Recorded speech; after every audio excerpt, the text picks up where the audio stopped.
ನಾನು ನನ್ನ ಗಂಡನಿಗೆ ಹೇಳ್ತಿದ್ದೆ, ಅವಳು ಒಳ್ಳೆ ಹುಡುಗಿ ಮತ್ತು ಅವಳು ನನ್ನ ತಂಗಿ ಥರ. ಅವಳು ಹಾಗೇನಿರಲ್ಲ, ಎಲ್ಲಾದರೂ ಮೂಲೆಯಲ್ಲಿರ್ತಾಳೆ, ನೀವು ಒಪ್ಕೊಳ್ಳಿ ಅಂತ. ಆಗ ಇವರು, ಅವಳು ಎಷ್ಟೇ ಒಳ್ಳೆಯವಳಾಗಲಿ ಜನ ಹೇಳೋ ಮಾತು ಕೇಳೋಕ್ಕಾಗಲ್ಲ, ಮತ್ತು ಒಬ್ಬ ಹುಡುಗಿ ಇಲ್ಲಿಗೆ ಬರೋದು ಸೇರಿ ಇಲ್ಲ ಅಂತ ಹೇಳಿದ್ರು. ನಾನು ಹೇಳಿದೆ, ಏನೂ ಇಲ್ಲ, ಅವಳು ಬೆಂಗಳೂರಿಗೆ ಜಾಬ್ಗೆ ಅಪ್ಲೈ ಮಾಡಿದ್ದಾಳೆ, ಅದು ಸಿಗೋಕ್ಕೆ ಸ್ವಲ್ಪ ದಿನ ಆಗುತ್ತೆ, ಅಷ್ಟು ದಿನ ಇಲ್ಲಿರಲಿ ಅಂತ ಹೇಳಿದ್ರು ಒಪ್ಕೋತಿರ್ಲಿಲ್ಲ. ನನಗೆ ಗೊತ್ತಿತ್ತು ಅವರನ್ನು ಹೇಗೆ ಒಪ್ಪಿಸ್ಬೇಕು ಅಂತ. ಮತ್ತು ನಾನು ಮೆಲ್ಲಗೆ ಅವ್ರ ಮಡಿಯಲ್ಲಿ ಕೂತ್ಕೊಂಡು ಮುದ್ದು ಕೊಟ್ಟು ಸಾಫ್ಟಾಗಿ ಹೇಳಿದೆ, ರೀ ಸ್ವಲ್ಪ ದಿನ ತಾನೇ, ಮತ್ತೆ ಅವಳು ಹೊರಟೋಗ್ತಾಳೆ, ನನಗೆ ಹೆಲ್ಪ್ ಮಾಡಲು ಕೆಲಸದವಳು ಬೇಕು ಅಂತ ಹೇಳ್ತಾ ಇದ್ದೆ. ಅವಳು ಬಂದು ಸ್ವಲ್ಪ ಹೆಲ್ಪ್ ಮಾಡ್ತಾಳೆ, ಮತ್ತು ಯಾರ ಹತ್ರ ಕೇಳಿದ್ರೆ ಅವಳಿಗೆ ಗೊತ್ತಾಗ್ದ ಹಾಗೆ ನಮ್ಮ ಕೆಲಸದವಳು ಅಂತ ಹೇಳಿದರೆ ಆಯಿತು. ಹಾಗೋ ಹೀಗೋ ಒಪ್ಕೊಂಡ್ರು. ಮತ್ತು ನನ್ನ ಹತ್ರ ಹೇಳಿದ್ರು, ನಿಮ್ಮ ಫ್ರೆಂಡ್ ಹತ್ರ ಮೊದಲೇ ಹೇಳಿಬಿಡು ನನ್ನಿಂದ ಸ್ವಲ್ಪ ದೂರ ಇರೋಕ್ಕೆ ಅಂತ. ನಾನು ಆಯಿತು ಅಂತ ಒಪ್ಕೊಂಡೆ. ನನಗೆ ಖುಷಿಯಾಯಿತು. ನಮ್ಮ ಮನೇಲಿ ಯಾರೂ ಇರಲಿಲ್ಲ, ನಾನು ಮತ್ತು ಅಜ್ಜಿ ತಿದ್ದಿದ್ದು. ನಮ್ಮ ಅತ್ತೆ ನನ್ನ ಮದುವೆ ಆದ ತಕ್ಷಣ ನಮ್ಮನ್ನು ಬೇರೆ ಮಾಡಿಬಿಟ್ಟಿದ್ರು,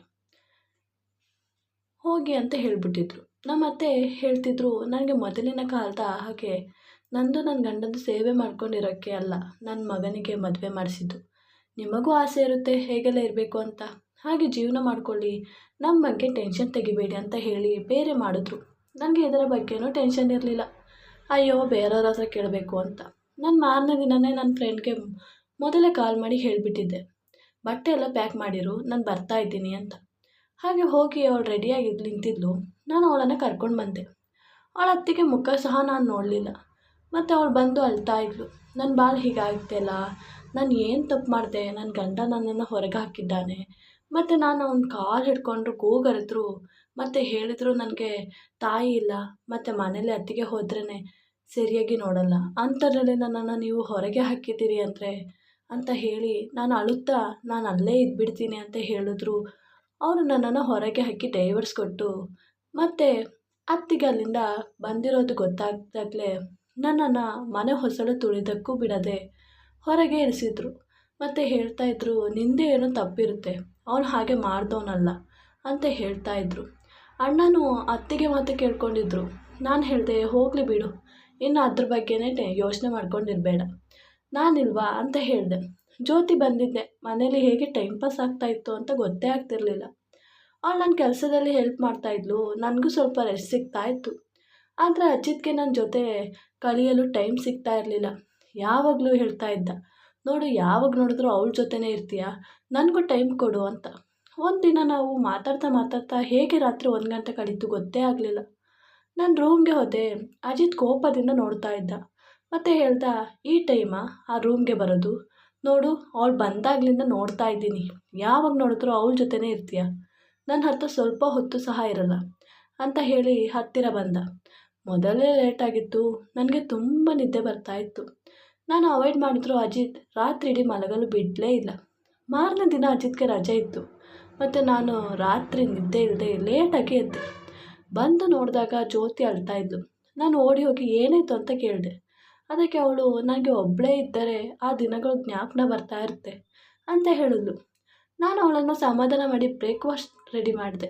ಮತ್ತು ಮಧ್ಯಾಹ್ನದ ಊಟ ಪ್ರಿಪೇರ್ ಮಾಡಬೇಕಾದ್ರೆ ಅಜಿತ್ ಬಂದು ತಪ್ಪಿಕೊಂಡ. ಮತ್ತು ಅಜಿತ್ ಯಾವಾಗಲೂ ಹೀಗೇನೆ ಇದ್ದದ್ದು. ನಾನು ಬಿಡಿ ಅಜಿತ್, ಜ್ಯೋತಿ ಬರ್ತಾಳೆ ಬಿಡಿ ಅಂತ ಹೇಳಿದಾಗ ಅವರು ಕೇಳಲೇ ಇಲ್ಲ. ನಿನಗೆ ಗೊತ್ತಿಲ್ವಾ ನಾನು ಯಾವಾಗಲೂ ಹೀಗೇನೆ ಅಂತ ಹೇಳ್ತಾಯಿದ್ರು. ಮತ್ತು ಅದಕ್ಕೆ ಕರ್ಕೊಂಡು ಬರಬೇಡ ಅಂತ ಹೇಳಿದ್ದು. ನಮ್ಮಿಬ್ಬರ ಮಧ್ಯೆ ಕಬಾಬ್ ಮೇ ಹಡ್ಡಿ, ಹಾಗೆ ಅವಳು ಯಾಕಿಲ್ಲ ಅಂತ ಹೇಳ್ತಿದ್ರು. ಹಾಗೆ ಹೇಳಬೇಕಾದ್ರೆ ಜ್ಯೋತಿ ಬಂದುಬಿಟ್ಲು, ಮತ್ತು ನಮ್ಮನ್ನು ಆ ಥರ ನೋಡಿ ತಲೆ ಬಗ್ಗಿಸಿ ಹೊಟ್ಟೋದ್ಲು. ನನಗೆ ಏನೋ ಒಂಥರ ಆಯಿತು. ಮತ್ತು ಅಜಿತ್ಗೆ ಹೇಳಿದೆ, ಈಗ ಸಮಾಧಾನ ಆಯಿತಾ ಅಂತ. ಅಜಿತ್ ತಲೆ ಕೆರ್ಕೊಂಡು ಅಲ್ಲಿಂದ ಹೊಟ್ಟೋದ್ರು. ನಾನು ಊಟ ಪ್ರಿಪೇರ್ ಮಾಡಿ ಆದಮೇಲೆ ಜ್ಯೋತಿನ ಕರೆದೆ ಊಟ ಮಾಡೋಕ್ಕೆ. ಅವಳು ನನಗೆ ಈಗ ಬೇಡ ನೀವು ಮಾಡಿ ಅಂತ ಹೇಳಿದ್ಲು. ಮತ್ತು ಅವಳು ರೂಮ್ನಿಂದ ಅಳೋ ಸೌಂಡ್ ಬರ್ತಾಯಿತ್ತು. ನಾನು ಹೋಗಿ ಏನಾಯಿತು ಅಂತ ಕೇಳಿದೆ. ಅದಕ್ಕೆ ಅವಳು, ನಿಮ್ಮನ್ನು ನೋಡಿ ನನಗೆ ನನ್ನ ಗಂಡ ನೆನಪಾಗ್ತಾ ಇದೆ ಅಂತ ಹೇಳಿ ಅಳ್ತಾ ಇದ್ಲು. ನಾನು ಹೇಳಿದೆ, ನಿನ್ನ ಮೇಲೆ ಬೇಲೆ ಮಾಡಿದ್ದವನು ಯಾಕೆ ಅವನನ್ನು ನೆನೆಸ್ಕೋತಾ ಇರ್ತೀಯ ಅಂತ ಹೇಳಿ ಸಮಾಧಾನ ಮಾಡಿ ಊಟ ಮಾಡಲು ಕರ್ಕೊಂಬಂದೆ. ಅವಳನ್ನು ನೋಡಿದ್ದೆ ಅಜಿತ್ ಅಲ್ಲಿಂದ ಎದ್ದು ಹೊಟ್ಟೋದ್ರು. ಅವಳಿಗೆ ಒಂಥರ ಆಯಿತು. ಮತ್ತು ನನ್ನ ಮುಖ ನೋಡಿದ್ಲು.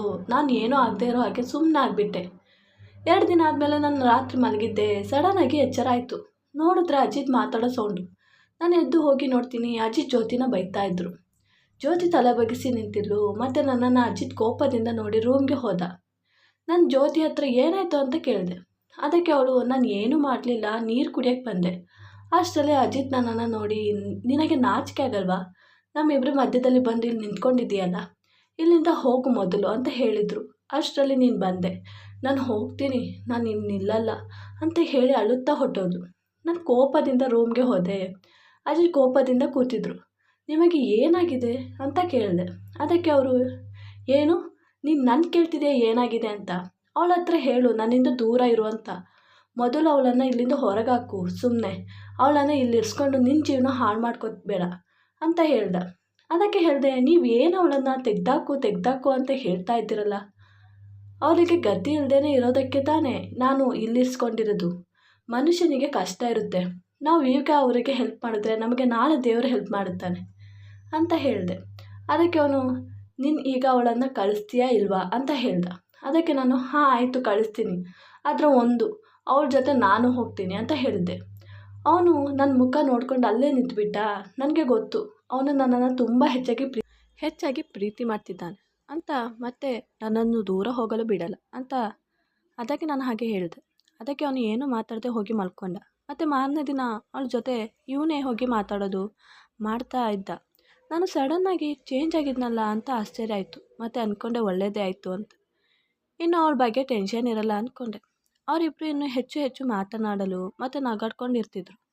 ನನ್ನ ಫ್ರೆಂಡ್ ಥರ ಅಂತ ಅಂದ್ಕೊಂಡು ಜ್ಯೋತಿ ಹೇಳಿದ್ಲು, ನೀನು ತುಂಬ ವೀಕ್ ಆಗಿದ್ದೀಯಾ, ರಾತ್ರಿ ಹೊತ್ತು ಮಿಲ್ಕ್ ಶೇಕ್ ಕುಡಿದು ಮಲಗು ಅಂತ ಹೇಳಿ ಅವಳು ಮಾಡಿಕೊಡ್ತಿದ್ಲು.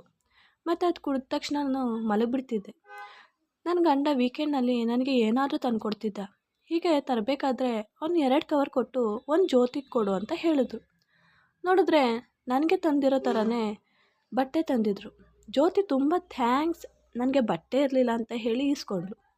ನಾನು ಒಂದಿನ ಹಾಲು ಕುಡ್ದೆ ಮಲಗಿಬಿಟ್ಟಿದ್ದೆ. ಹಾಗೆ ಏನೋ ಸೌಂಡ್ ಆಗಿ ಎದ್ದೆ. ಮತ್ತು ಪಕ್ಕದಲ್ಲೇ ಅಜಿತ್ ಇರಲಿಲ್ಲ. ನಾನು ಅಂದ್ಕೊಂಡೆ ಹಾಲ್ನಲ್ಲಿ ಇರ್ಬೋದು ಟಿ ವಿ ನೋಡ್ಕೊಂಡು ಅಂತ ಅಂದ್ಕೊಂಡೆ.